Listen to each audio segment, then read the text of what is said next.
Walk down Lenox Avenue on any afternoon, and you'll see him.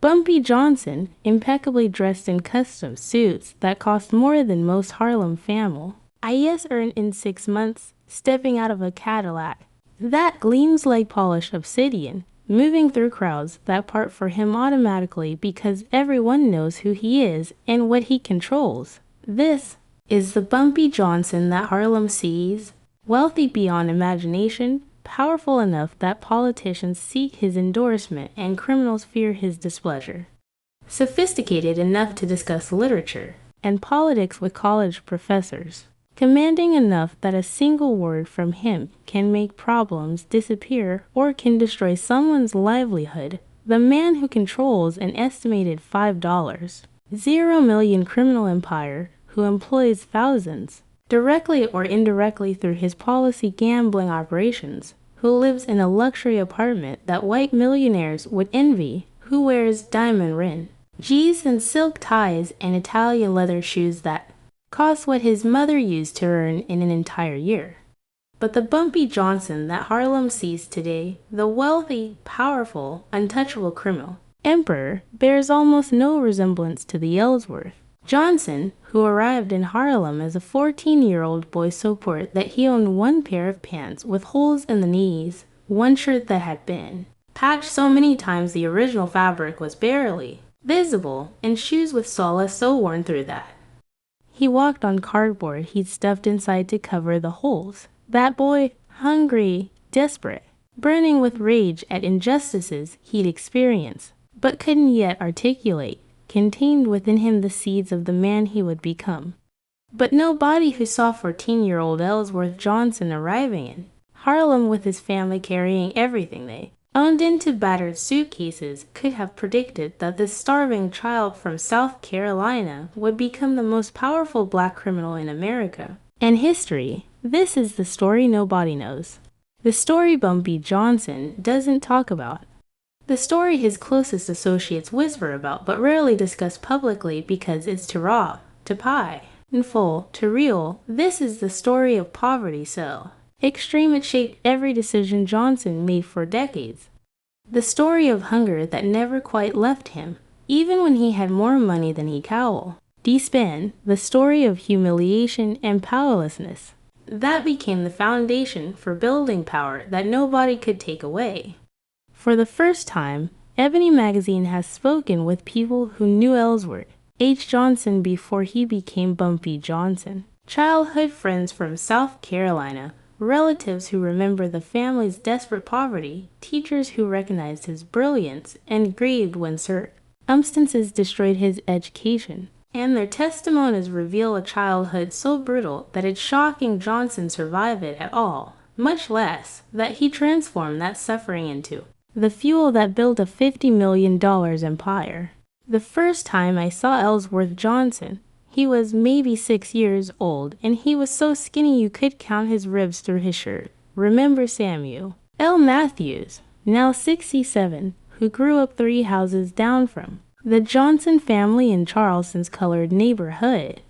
All the Johnson children were thin because that family never had enough food, but Ellsworth was the worst because he gave his food to his younger siblings. I remember my mama saying, that boy is going to die of hunger before he's 10 years old, and honestly, we all thought we'd all seen children die from malnutrition. It wasn't uncommon in our neighborhood, and Ellsworth looked like the next one who wouldn't make it.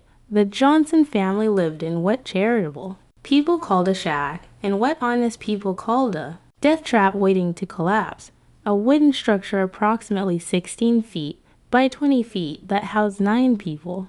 William and Margaret Johnson and their 7 children. Ellsworth was the 4th child, which meant he grew up in the middle of the chaos.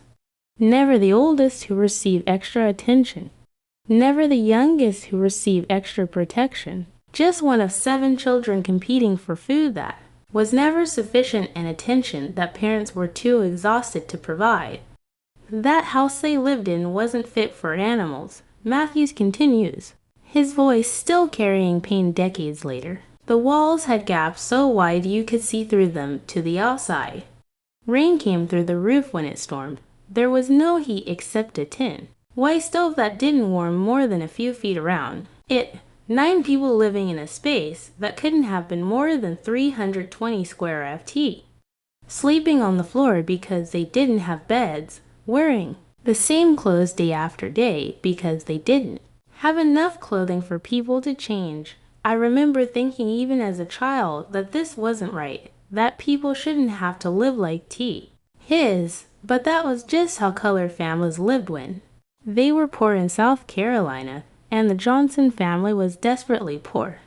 The poverty wasn't accidental or temporary, it was structural, built into every aspect of how the economy functioned for colored people in the early 20th century South. William Johnson, Ellsworth's father, worked as a dock laborer in Charleston, doing the kind of brutal physical work that destroyed men's bodies over time, but that was the only employment available to colored men who lacked education or specialized skills. The work was irregular, and the pay was insulting, 60 cents for a full day of hauling cargo, loading ships, carrying loads that were so heavy they caused injuries that employers refused to treat or compensate. William Johnson was one of the hardest working men I ever knew, says Robert Wilson, 71, who worked alongside William on the Charleston docks. He'd be there every morning at 4:30 a.m. standing with 40 or 50 other colored men, hoping the white foreman would choose him for work that day. Sometimes he'd get chosen, sometimes he wouldn't, but he was there every single morning without fail, and when he did at work, he worked harder than anyone else because he was terrified of being replaced, terrified of losing even those 60 cents he could earn when work was available. But you know what the tragedy was? William could work 6 full days hauling cargo that would break most men, and at the end of the week, he'd have $3.60 to show for it. $3.6 so to feed a family of 9 people. You can't do it. It's mathematically impossible. You cannot feed 9 people on $3.60 per week. So the Johnson family was always hungry, always behind on rent, always one crisis away from complete disaster. Margaret Johnson, Ellsworth's mother, worked even harder than her husband, though work doesn't quite capture what she did. Margaret labored, there's no other word for it, as a domestic servant for wealthy white families in Charleston, cleaning their houses, cooking their meals, raising their children, doing the intimate work of maintaining white families' comfortable lives, while her own children were home, alone, raising themselves because she was too busy raising white children to have time for her own. Miss Margaret worked for my aunt's family when I was a girl, says Eleanor Harrison, 69, a white Charleston resident who agreed to speak with Ebony on condition her aunt's family not be identified. I remember my aunt talking about her, talking about how good she was at cleaning, how wonderful she was with the children, how reliable and hardworking she was, and I remember my aunt paid her $2.50 per week for 6 days of work, 12 hours per day. My aunt thought she was being generous because some families only paid $2 per week. I was maybe 10 years old, and even I understood there was something wrong about paying someone $2.50 for 72 hours of work, but that was just what tea-colored domestics earn, and nobody questioned it. Now I'm almost 70 years old, and I think about Miss Margaret sometimes. Think about how she was raising my aunt's children, because my aunt was too. Oh, busy with her social clubs and her shopping too. Raise her own children. And meanwhile, Miss Margaret's children were home alone because she couldn't afford not to work. The injustice of it makes me sick even now. Between William's dock work and Margaret's domestic service, the Johnson family's total household income averaged approximately $12 to $15 per month during Ellsworth's childhood. Ruffle. Why $3 to $3.50 per week for a family of 9 people from that impossible amount? Approximately $3 went to rent for the shack that was falling apart around them.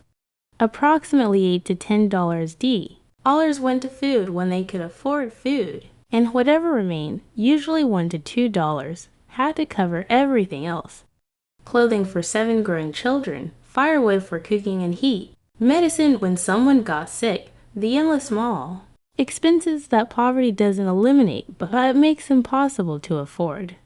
There was never enough, says Sarah Johnson Williams, 64, Ellsworth's Yunge, our sister, who still lives in Harlem. Never enough food, never enough money, never enough of anything. I remember being 8 years old and asking Mama why we couldn't eat breakfast like other children did, and she cried, just started crying, right there in front of me.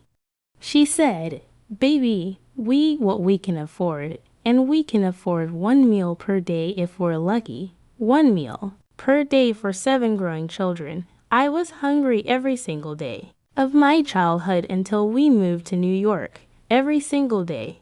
Your stomach hurts when you're that hungry. Did you know that? It physically hurts. And you can't concentrate, can't think about anything except how hungry you are. Can't sleep sometimes because the hunger keeps you awake." The hunger Ellsworth experienced as a child wasn't the temporary hunger of missing a meal or waiting too long for dinner. It was chronic, grinding, constant hunger that shaped his physical development and his psychological development in ways that would affect him for the rest of his life. Medical experts who spoke with Ebony explained that children who experience severe malnutrition during critical developmental years often suffer permanent effects, stunted growth, cognitive impairments, weakened immune systems, psychological trauma that manifests as anxiety around food security that persists even when food becomes abundant later in life. Childhood starvation rewires the brain, explains Dr. James Mitchell, a physician who specializes in nutrition and child development. Children who grow up chronically hungry develop what we call scarcity mentality. Their brains are literally shaped by the experience of not having enough, which affects how they think about resources, security, and survival for their entire lives. Many people who experience severe childhood hunger report that even decades later, even when they're wealthy and have access to unlimited food, they can't shake the anxiety about food running out, can't stop thinking about where their next meal will come from, can't fully enjoy eating because part of their brain is always calculating whether there will be enough. As a form of trauma that doesn't heal just because circumstances improve Ellsworth Johnson's relationship with food as an adult, described by people who've shared meals with him, bears all the hallmarks of someone who experienced severe childhood hunger. Bumpy always finishes everything on his plate, says William Bub Hewlett, who's worked as Johnson's bodyguard and close associate for over 20 years. Doesn't matter if he's full. Doesn't matter if he's at an expensive restaurant where he could order more food if he wanted it. He finishes every single bite, and he gets uncomfortable when other people leave food on their plates. I've seen him at business dinners where white businessmen order expensive steaks and then only eat half of them. And you can see Bumpy J. Ting tense, getting angry almost like it's personally offensive to him that these wealthy people are wasting food. One time he actually said something to a man who left most of his dinner untouched. Said, "You going to finish that or are you just ordering food to waste it?" The man was shocked, but Bumpy wasn't joking. He genuinely cannot stand seeing food wasted. The scarcity mentality extended beyond just food to every aspect of how Johnson accumulated and managed wealth.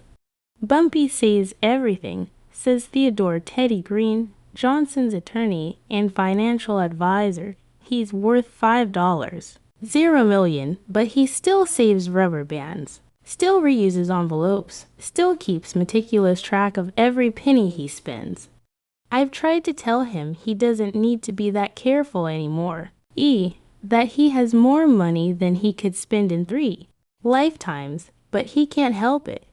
Growing up with nothing teaches you habits that don't go away just because you get rich. He's been wealthy for our 30 years, but part of him is still that hungry child inside South Carolina making sure nothing gets wasted because waste meant his family might not eat tomorrow. What makes Ellsworth Johnson's childhood poverty even more tragic is that it destroyed educational opportunities that might have allowed him to escape poverty through legitimate means rather than through crime. Multiple sources who knew young Ellsworth describe a child who was extraordinarily intelligent, who learned faster than other children, who demonstrated analytical capabilities that should have been nurtured through advanced education, but that were instead wasted because schools for colored children in South Carolina barely function. Ellsworth Johnson was the smartest child I ever taught in 30 years of teaching. Says Dorothy Hampton, 78, who was the teacher at the colored school Ellsworth attended irregularly.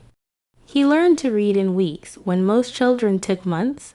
He could do arithmetic in age, a head that children twice his age couldn't do. On paper, he asked questions that showed he was thinking about what he learned in ways that went beyond just memorizing. He wanted to understand how things worked, why things were the way they were, how different pieces of knowledge connected to each other.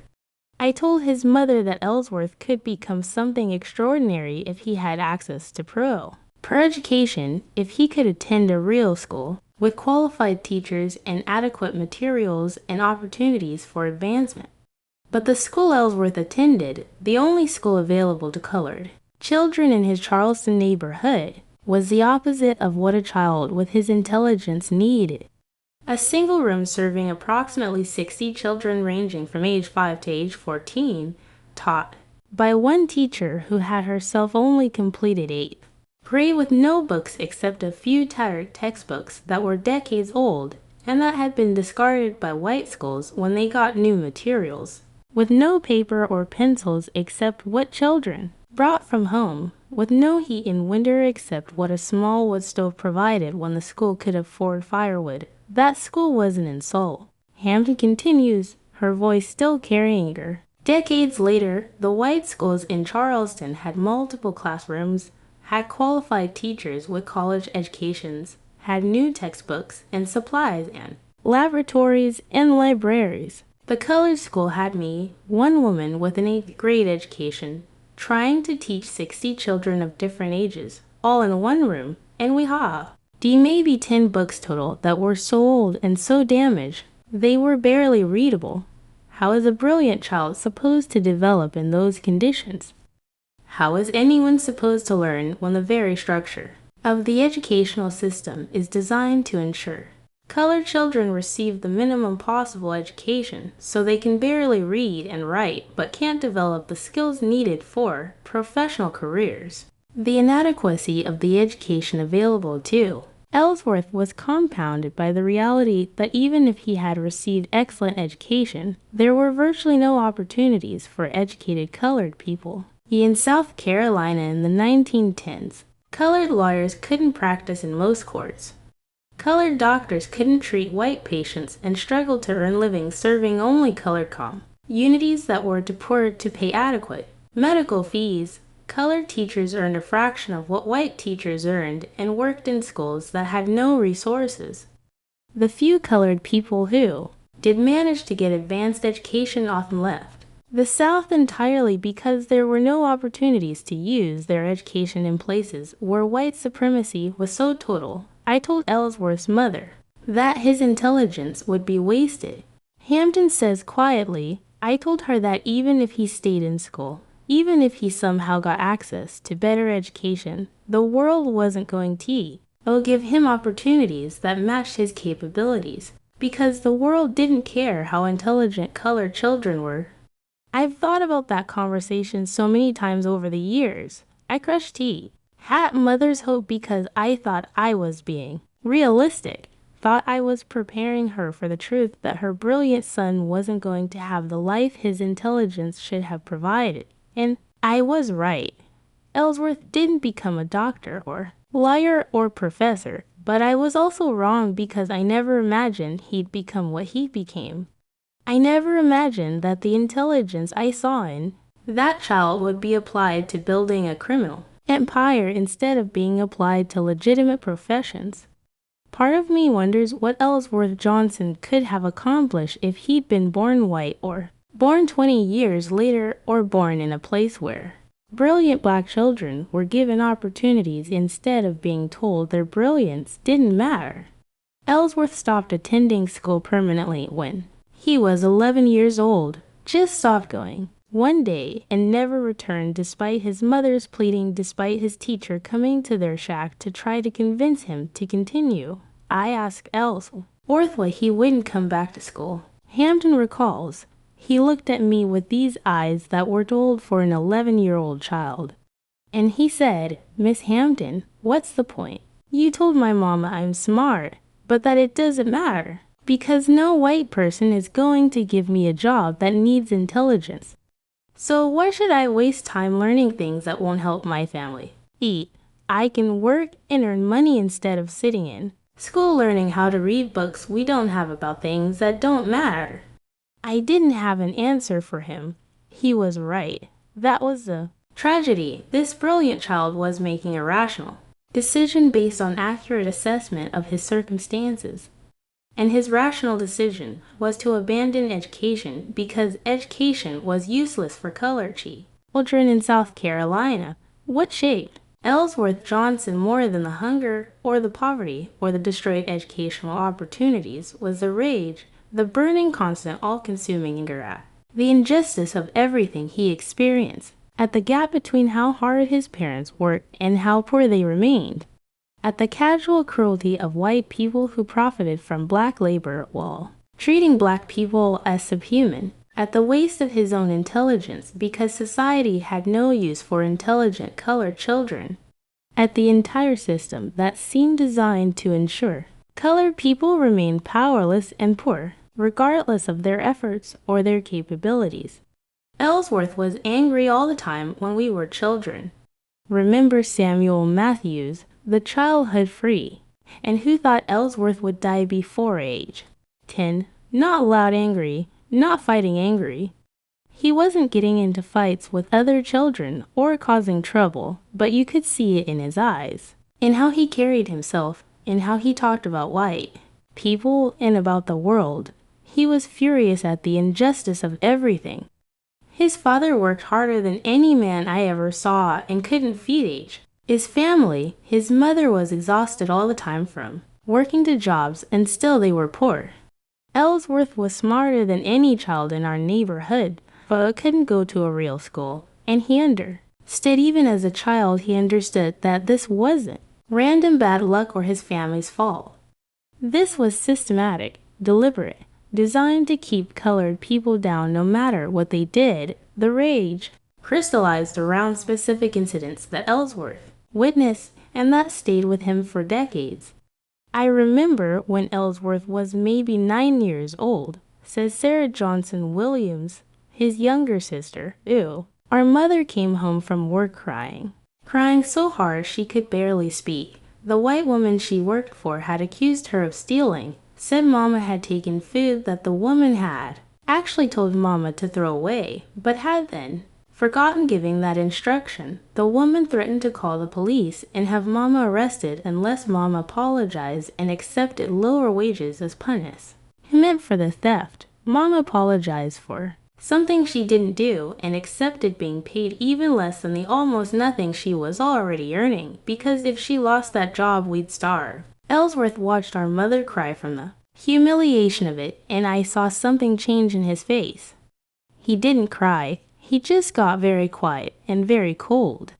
And he said, "When I grow nobody is ever going to be able to do that to me. Nobody is ever going to have power over me like that white woman has power over Mama." He was 9 years old, and he was already deciding that accumulating power was the only way to avoid the kind of powerlessness our mother experienced. Another formative incident occurred when Ellsworth was about 12 years old and watched his father come home from the docks with his hand crushed after a loading accident. The white supervisors had ordered colored workers to lift cargo that was too heavy to lift safely.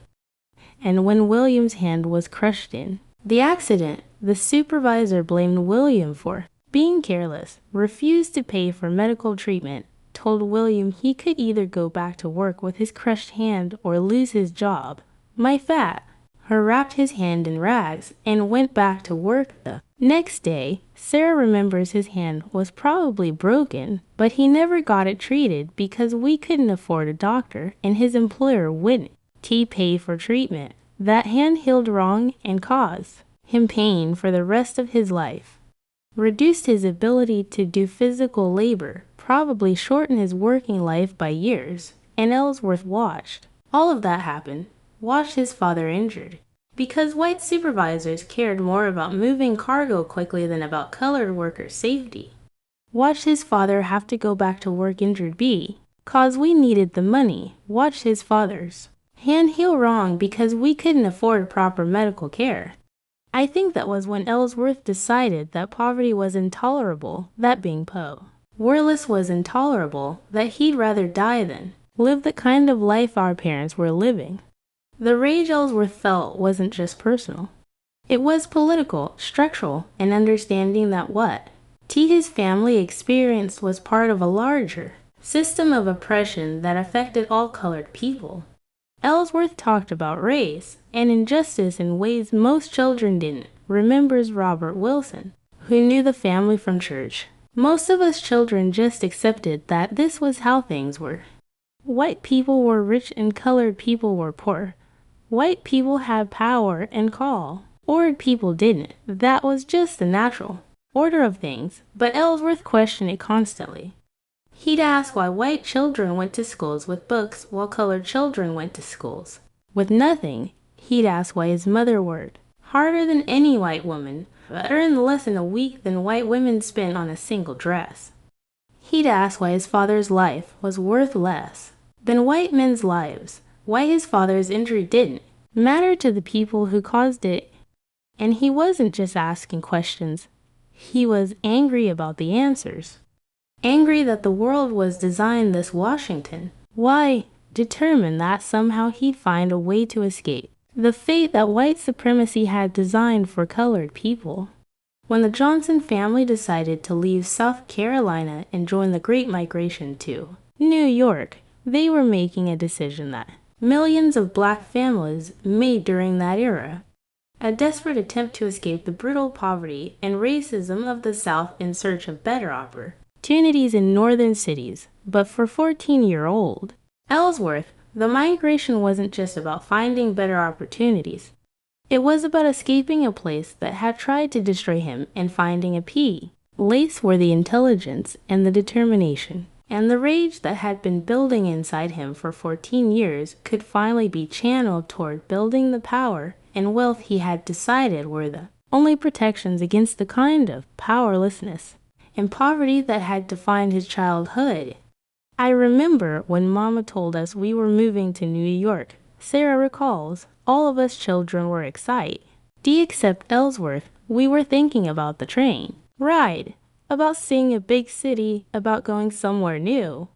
But Ellsworth's reaction was different. He said, "We're leaving this place, and we're never coming back. I'm never going to be poor again. I'm never going to be powerless again. Whatever it takes, I'm going to build something in New York that means I never have to live like this again." He was 14 years old, and he was already making a vow that he'd spend the next decades keeping.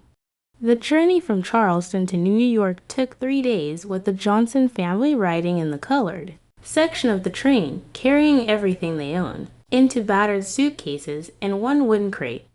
They arrived at Penn Station with exactly $3 remaining from the money they'd saved for the trip. No connections except William's cousin, who'd moved to Harlem 2 years earlier with no plan except to find work and hope that New York offered the opportunities they'd heard about. I asked Ellsworth years later what he remembered about arriving in New York, says Theodore Green, his attorney. He said he remembers stepping off that train and looking around at Penn Station, at the size of it, at the crowds, at the obvious wealth and power represented by that building, and making a decision. He decided that he was going to have some of that wealth and power, that he wasn't going to be the poor colored boy from South Carolina anymore that whatever it took, he'd become someone who had money and influence and the kind of power that meant nobody could humiliate him or age his family the way they'd been humiliated in the South. He was 14 years old. Most 14-year-olds are thinking about school and friends and maybe girls. Ellsworth was thinking about how to accumulate enough pee, or that he'd never be powerless again. What Ellsworth discovered in Harlem was both opportunity and more injustice. Opportunity because New York offered paths to wealth that hadn't existed in South Carolina, the policy gambling, operations that Harlem residents play religiously, the informal economy of hustles and schemes and criminal enterprises that existed alongside legitimate will. RKA the possibility that intelligence and ruthlessness could be converted into money and influence if someone was smart enough and determined enough and willing to take risks, but also moral. Justice because Northern racism, while less overtly violent than Southern racism, still kept colored people in subordinate positions, still paid them less than white workers, still restricted where they could live and what opportunities they could access. Ellsworth was brilliant at understanding systems, says Stephanie Slayer, the queen of policy, who was one of Harlem's most successful numbers operators and who became Ellsworth's mentor when he was a teenager. When he started working for me, he was 15 years old. Then, I could see immediately that this wasn't a normal street kid looking for quick money. This was someone who understood how power worked, how money worked, how systems worked. He'd ask me questions about how I organized my operations, how I protected myself from police, how I dealt with competitors.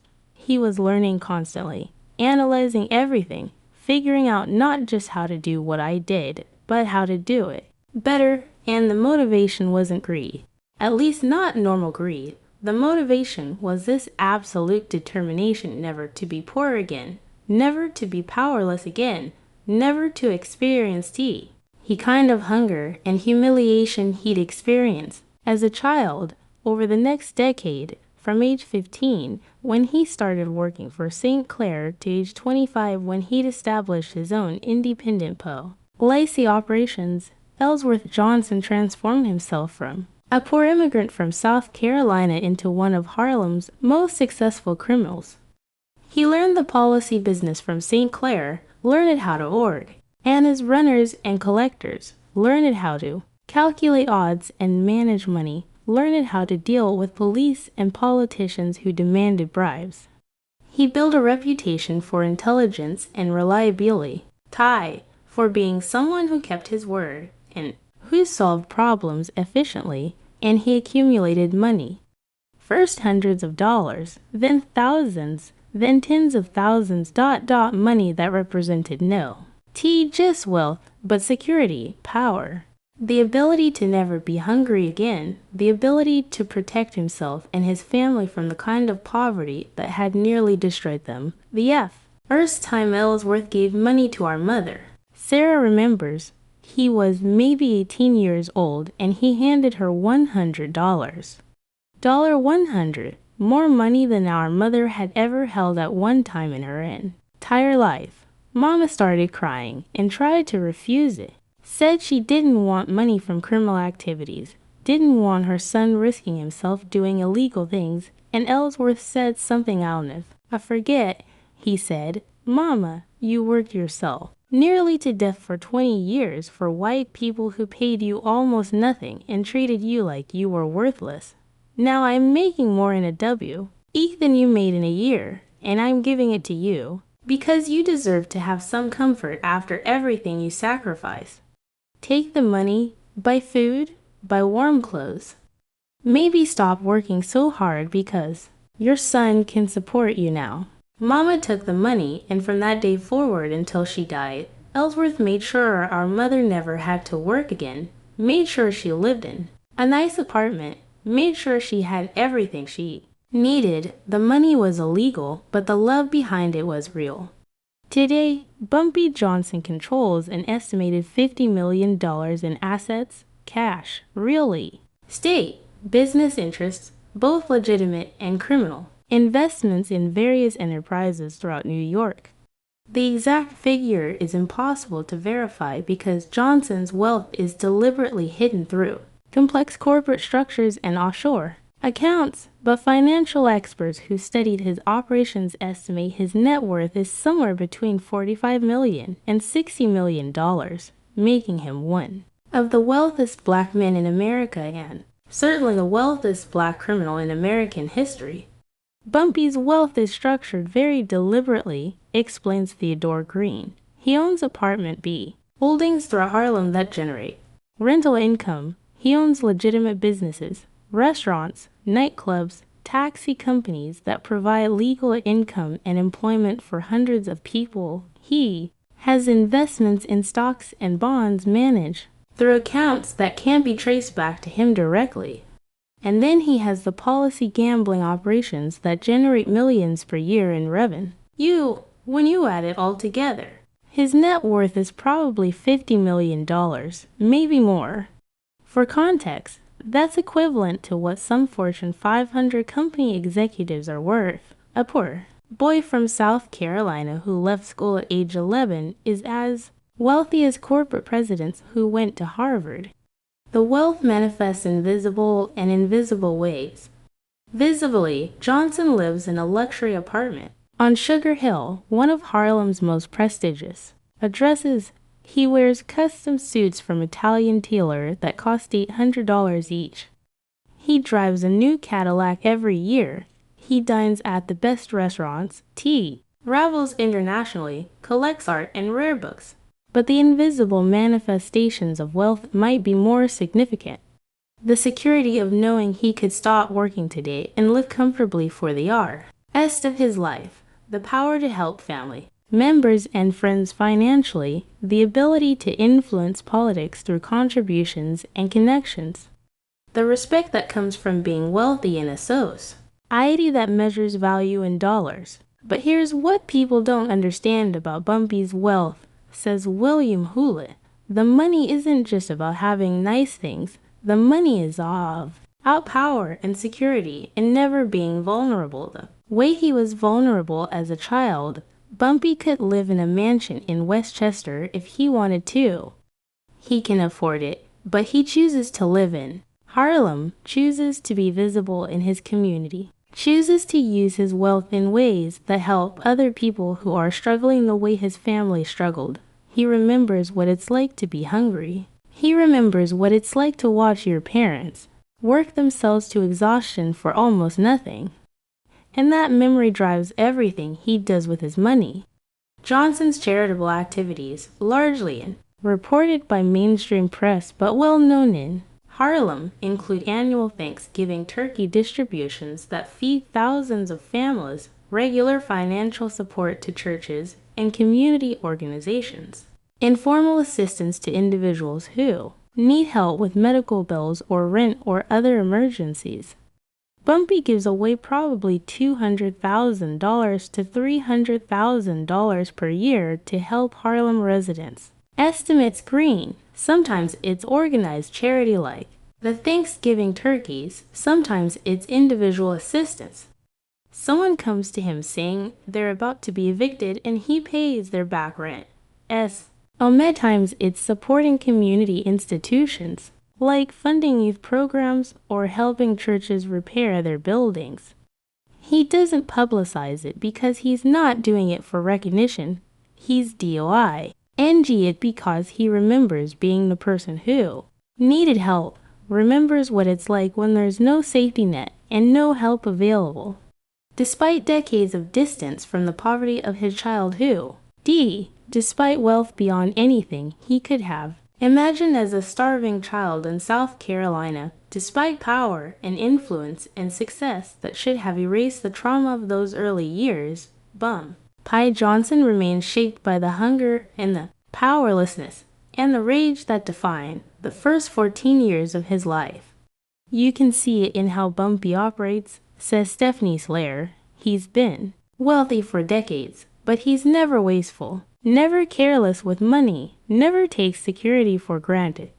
He still thinks like someone who's one crisis away from poverty, even though he's one of the richest men in Harlem that comes from growing up with nothing. Once you've experienced real hunger, once you've watched your parents work themselves to exhaustion and still not have once you've felt that kind of powerlessness, it doesn't leave you, it stays with you forever. Shapes every decision you make, drives you to keep accumulating power and wealth even when you have more than enough, because somewhere deep inside, you're still that hungry child terrified of going back to having nothing. The trauma manifests in unexpected ways. Bumpy cannot stand seeing children go hungry, says Sarah Johnson Williams. If he sees a child who looks underfed or who he learns isn't eating properly, he has to do something about it immediately. I've seen him them others money to buy food for their children. I've seen him arrange for families to receive regular deliveries of groceries. One time he learned that a school in Harlem had children coming to CL, asked without breakfast, and within a week he'd arranged for a church to provide free breakfast to those children every morning.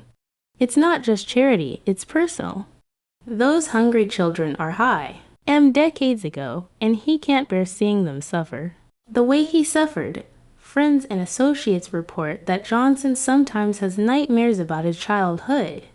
Dreams where he's back in South Carolina hungry and powerless. Dreams where his wealth disappears and he's poor again. He told me once that he still sometimes wakes up frightened, says Theodore Green, frightened that everything he's built will disappear somehow, that he'll end up back where he started. Intellectually, he knows that's not going to happen.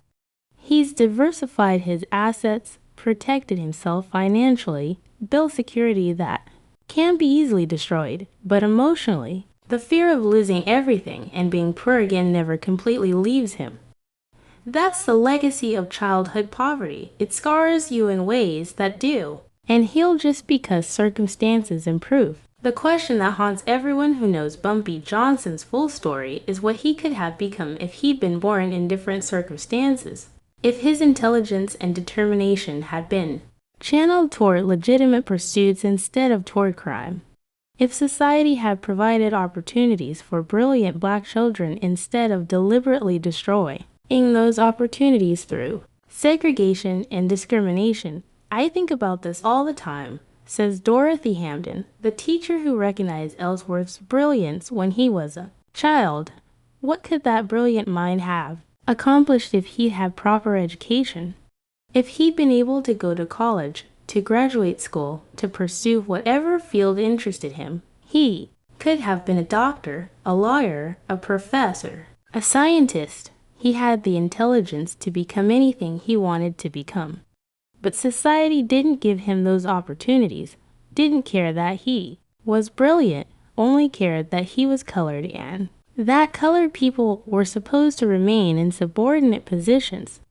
So instead of becoming a doctor, he became a criminal instead of using his intelligence to cure diseases or advance knowledge. He used it to build a gambling empire. And you know what the tragedy is. He's brilliant at what he does. He's built a $50 million fortune through intelligence and strategic thinking. Imagine what he could have accomplished if that same intelligence had been applied to legitimate fields where he could have benefited society instead of operating outside the law. But others argue that this question misses something important about Johnson's choices and about the limited options available to black men of his generation. People ask, Kate, what Bumpy could have been if he had different opportunities, says St. Clair, but that question assumes legitimate opportunities existed for black men with his intelligence, and they didn't. Even college-educated black men in the 1920s and 1930s faced discrimination that limited their options. Black doctors couldn't treat white patients. Black lawyers couldn't practice in most courts. Black professionals earned fractions of what white professionals earned. So even if Bumpy had somehow gotten education, even if he'd become a doctor or lawyer, he still would have faced barriers and discrimination and limits on what he could achieve. At least in the criminal world, his race was less important than his intelligence and his capability. At least building a criminal empire allowed him to accumulate wealth and power that exceeded what he could have accumulated in any legitimate profession available to black men. The tragedy isn't that he became a criminal. The tragedy is that crime offered him more opportunities than legitimate society did. And there's another dimension to the question of what Johnson could have been. Whether his specific experiences of poverty and injustice created capabilities that might not have developed if he'd grown up in more comfortable circumstances. Bumpy's childhood made him who he is, argues Theodore Green. The hunger taught him to be ruthless about protecting resources. The poverty taught him to plan long-term and think strategically about accumulating wealth. The injustice taught him to understand power and how systems and how to manipulate those systems. Would he have developed those same capabilities if he'd grown up wealthy and comfortable? Maybe not. Maybe the brutal poverty and the trauma were necessary to create the drive and the determination and the strategic intelligence that made him successful. I'm not saying poverty is good. It's not. It's terrible. It destroys most people who experience it. But for the few people who survive it and who channel the trauma into productive energy, that suffering can become fuel that drives extraordinary achievement. Bumpy is one of those rare people who took the worst possible circumstances and transformed them into the foundation for building something extraordinary.